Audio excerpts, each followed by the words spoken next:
Oh, so no light? Because I want to see how it is. So this is how it looks, but it looks too unnatural. Oh, looks so natural. Oh, I know. Shoot it up to the ceiling. That?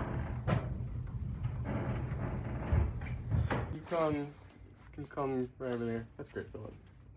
Perfect. Go to 3. You have to press that like find button again. Got that. It's at 3.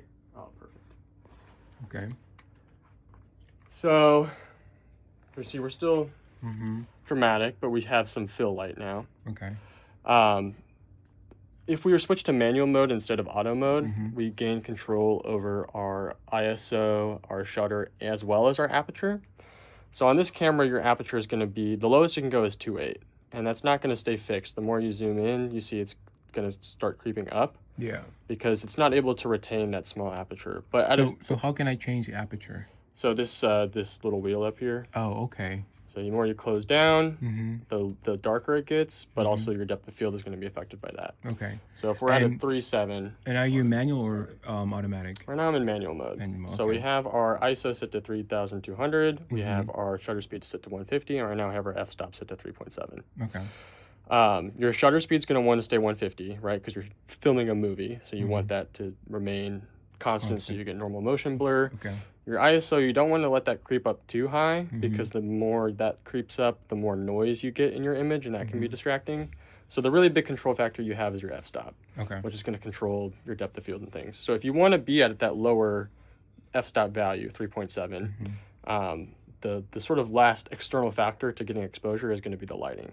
Mm-hmm. So, if you're filming and it's really bright outside and you want to be at a lower aperture, like 3.7, to have that depth of field, Yeah. you are going to need to try to cut light away so that Mhm. you are not overexposed. If you're filming indoors, you're going to need to bring in light, right, and so that you're getting proper exposure. Okay. So I want to film with my aperture as low as possible to get that depth. So Got it. 3.7, that's working.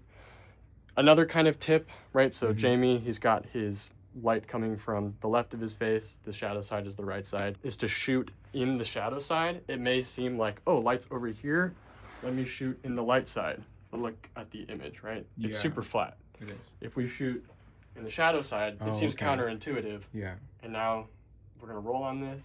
So Jamie's having film, the take light to one. the side and shooting from the shadow On the side. shadow side, yeah. Okay. You'll also notice several times Kean punched in closer and closer and closer still. Mm-hmm. Just looking at some of that playback from yesterday, Mhm. right? You're feeling like, oh, I'm feeling like this is a little bit flat. All these steps, and in addition, Nice. Oh wow, that looks way better.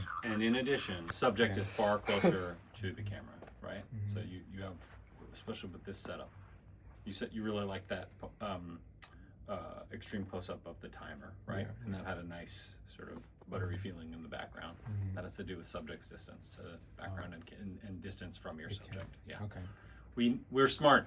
We don't need the full picture of a wide shot for every shot, right? Yeah, That's yeah. not more information. That's actually less. So Mm. coming in a little closer, in general, is Okay. gonna. Okay, I see. Yeah.